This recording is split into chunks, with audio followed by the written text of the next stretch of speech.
जय श्री कृष्ण। श्रीमद्भगवद गीता तीसरा अध्याय कर्मयोग। दूसरे अध्याय में भगवान श्री कृष्ण ने श्लोक 11 से श्लोक 30 तक आत्मतत्व समझाकर सांख्ययोग का प्रतिपादन किया। बाद में श्लोक 31 से श्लोक 53 तक समस्त बुद्धिरूप कर्मयोग के द्वारा परमेश्वर को पाए हुए स्थितप्रज्ञ सिद्ध पुरुष के लक्षण, आचरण और महत्व का प्रतिपादन किया।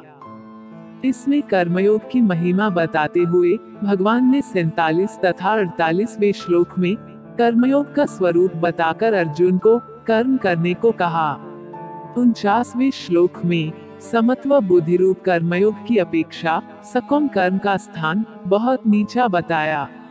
50वें श्लोक में समत्व बुद्धियुक्त पुरुष की प्रशंसा करके अर्जुन को कर्मयोग में जुड़ जाने के लिए कहा और 51वें श्लोक में बताया कि समत्व बुद्धियुक्त ज्ञानी पुरुष को परम पद की प्राप्ति होती है। यह प्रसंग सुनकर अर्जुन ठीक से तय नहीं कर पाया, इसलिए भगवान से उसका और स्पष्टीकरण कराने तथा अपना निश्चित कल्याण जानने की इच्छा से अर्जुन पूछता है। अर्जुन बोले, हे जनार्दन, यदि आपको कर्म की अपेक्षा ज्ञान श्रेष्ठ मान्य है तो फिर हे केशव, मुझे भयंकर कर्म में क्यों लगाते हैं? आप मिले हुए से वचनों से मेरी बुद्धि को मानो मोहित कर रहे हैं। इसलिए उस एक बात को निश्चित करके कहिए जिससे मैं कल्याण को प्राप्त हो जाऊं। श्री भगवान बोले, हे निष्पाप, इस लोक में 2 प्रकार की निष्ठा मेरे द्वारा पहले कही गई है। उनमें से सांख्य योगियों की निष्ठा तो ज्ञान योग से और योगियों की निष्ठा कर्मयोग से होती है। मनुष्य न तो कर्मों का आरंभ किए बिना निष्कर्मता को यानी योग निष्ठा को प्राप्त होता है और न कर्मों के केवल त्याग मात्र से सिद्धि यानी सांख्य निष्ठा को ही प्राप्त होता है। निःसंदेह कोई भी मनुष्य किसी भी काल में क्षण मात्र भी बिना कर्म किए नहीं रहता, क्योंकि सारा मनुष्य समुदाय प्रकृति जनित गुणों द्वारा परवश हुआ कर्म करने के लिए बाध्य किया जाता है। जो मूल बुद्धि मनुष्य समस्त इंद्रियों को हठपूर्वक ऊपर से रोककर मन से उन इंद्रियों के विषयों का चिंतन करता रहता है, वो मिथ्याचारी अर्थात दंभी कहा जाता है। किंतु हे अर्जुन, जो पुरुष मन से इंद्रियों को वश में करके अनासक्त हुआ समस्त इंद्रियों द्वारा कर्मयोग का आचरण करता है, वही श्रेष्ठ है।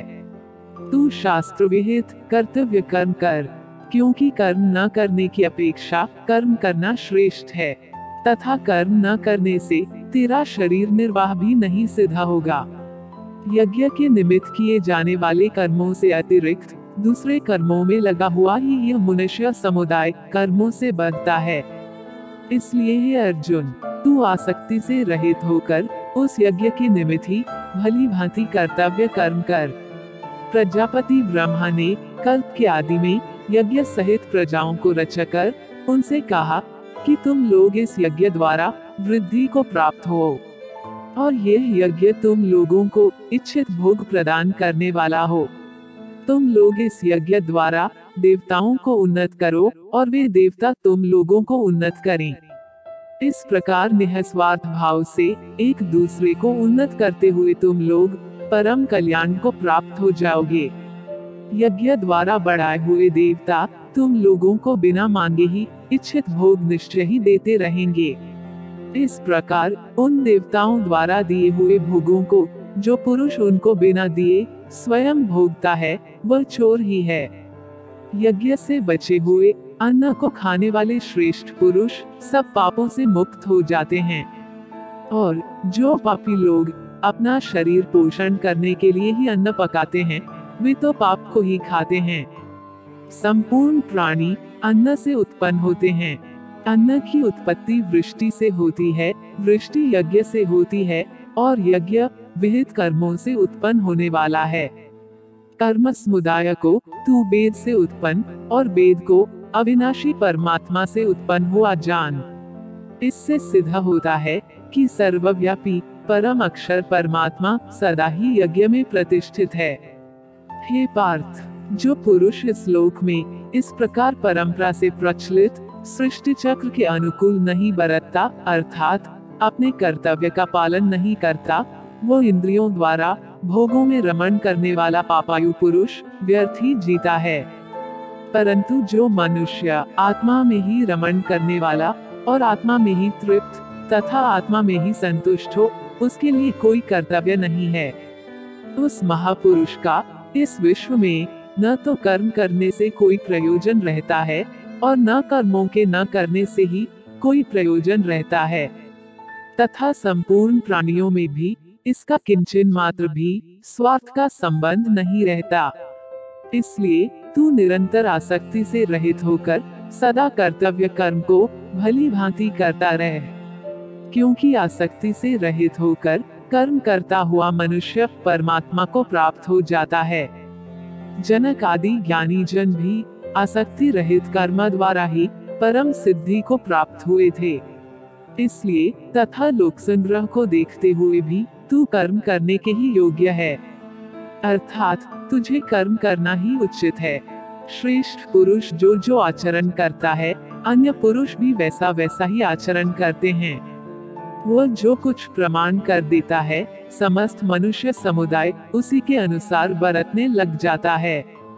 हे अर्जुन, मुझे इन तीनों लोकों में न तो कुछ कर्तव्य है और न कोई भी प्राप्त करने योग्य वस्तु अप्राप्त है, तो भी मैं कर्म में ही बरतता हूँ। क्योंकि हे पार्थ, यदि कदाचित मैं सावधान होकर कर्मों में न बरतूं तो बड़ी हानि हो जाए, क्योंकि मनुष्य सब प्रकार से मेरे ही मार्ग का अनुसरण करते हैं। इसलिए यदि मैं कर्म न करूं तो ये सब मनुष्य नष्ट भ्रष्ट हो जाएं, और मैं संकर्ता का करने वाला हूँ तथा इस समस्त प्रजा को नष्ट करने वाला बनूं। हे भारत, कर्म में आसक्त हुए अज्ञानी जन जिस प्रकार कर्म करते हैं, आसक्ति रहित विद्वान भी लोक संग्रह करना चाहता हुआ उसी प्रकार कर्म करे। परमात्मा के स्वरूप में अटल स्थित हुए ज्ञानी पुरुष को चाहिए कि वह शास्त्र विहित कर्मों में आसक्ति वाले अज्ञानियों की बुद्धि में भ्रम अर्थात कर्मों में अश्रद्धा उत्पन्न न करे, किंतु स्वयं शास्त्र विहित समस्त कर्म भली भांति करता हुआ उनसे भी वैसे ही करवाए। वास्तव में संपूर्ण कर्म सब प्रकार से प्रकृति के गुणों द्वारा किए जाते हैं, तो भी जिसका अंतःकरण अहंकार से मोहित हो रहा है, ऐसा अज्ञानी मैं करता हूँ ऐसा मानता है। परंतु हे महाबाहो, गुण विभाग और कर्म विभाग के तत्व को जानने वाला ज्ञान योगी संपूर्ण गुण ही गुणों में बरत रहे हैं, ऐसा समझकर उनमें आसक्त नहीं होता। प्रकृति के गुणों से अत्यंत मोहित हुए मनुष्य गुणों में और कर्मों में आसक्त रहते हैं। उन पूर्णतया न समझने वाले मंदबुद्धि अज्ञानियों को पूर्णतया जानने वाला ज्ञानी विचलित न करे। मुझ अंतर्यामी परमात्मा में लगे हुए चित्त द्वारा संपूर्ण कर्मों को मुझ में अर्पण करके आशा रहित, ममता रहित और संताप रहित होकर युद्ध कर। जो कोई मनुष्य दोष दृष्टि से रहित और श्रद्धायुक्त होकर मेरे इस मत का सदा अनुसरण करते हैं, वे भी संपूर्ण कर्मों से छूट जाते हैं। परंतु जो मनुष्य मुझ में दोषारोपण करते हुए मेरे इस मत के अनुसार नहीं चलते हैं, उन मूर्खों को तू संपूर्ण ज्ञानों में मोहित और नष्ट हुए ही समझ। सभी प्राणी प्रकृति को प्राप्त होते हैं, अर्थात अपने स्वभाव के परवश हुए कर्म करते हैं। ज्ञानी भी अपनी प्रकृति के अनुसार चेष्टा करता है, फिर इसमें किसी का हठ क्या करेगा। इंद्रिय के अर्थ में अर्थात प्रत्येक इंद्रिय के विषय में राग और द्वेष छिपे हुए स्थित हैं। मनुष्य को उन दोनों के वश में नहीं होना चाहिए, क्योंकि वे दोनों ही इसके कल्याण मार्ग में विघ्न करने वाले शत्रु हैं। अच्छी प्रकार आचरण में लाए हुए दूसरे के धर्म से गुण रहित भी अपना धर्म अति उत्तम है। अपने धर्म में तो मरना भी कल्याणकारक है और दूसरे का धर्म भय को देने वाला है। अर्जुन बोले, हे कृष्ण, तो फिर यह मनुष्य स्वयं न चाहता हुआ भी बलात् लगाए हुए की भांति किससे प्रेरित होकर पाप का आचरण करता है। श्री भगवान बोले, रजोगुण से उत्पन्न हुआ, यह काम ही क्रोध है। यह बहुत खाने वाला अर्थात भोगों से कभी न अघाने वाला और बड़ा पापी है। इसको ही तू इस विषय में वैरी जान। जिस प्रकार धुएं से अग्नि और मैल से दर्पण ढका जाता है, तथा जिस प्रकार जय से गर्भ ढका रहता है, वैसे ही उस काम द्वारा यह ज्ञान ढका रहता है। और हे अर्जुन, इस अग्नि के समान कभी न पूर्ण होने वाले काम रूप ज्ञानियों के नित्य वैरी द्वारा मनुष्य का ज्ञान ढका हुआ है। इंद्रियां, मन और बुद्धि, ये सब इसके वासस्थान कहे जाते हैं। यह काम इन मन, बुद्धि और इंद्रियों द्वारा ही ज्ञान को आच्छादित करके जीवात्मा को मोहित करता है। इसलिए हे अर्जुन, तू पहले इंद्रियों को वश में करके इस ज्ञान और विज्ञान का नाश करने वाले महान पापी काम को अवश्य ही बलपूर्वक मार डाल। इंद्रियों को स्थूल शरीर से पर यानी श्रेष्ठ, बलवान और सूक्ष्म कहते हैं। इन इंद्रियों से पर मन है, मन से भी पर बुद्धि है, और जो बुद्धि से भी अत्यंत पर है वह आत्मा है। इस प्रकार बुद्धि से पर अर्थात सूक्ष्म, बलवान और अत्यंत श्रेष्ठ आत्मा को जानकर और बुद्धि द्वारा मन को वश में करके, हे महाबाहो, तू इस कामरूप दुर्जय शत्रु को मार डाल। इस प्रकार उपनिषद, ब्रह्म विद्या तथा योग शास्त्र रूप श्रीमद् भगवद गीता के श्री कृष्ण अर्जुन संवाद में कर्मयोग नामक तृतीय अध्याय संपूर्ण हुआ। जय श्री कृष्ण।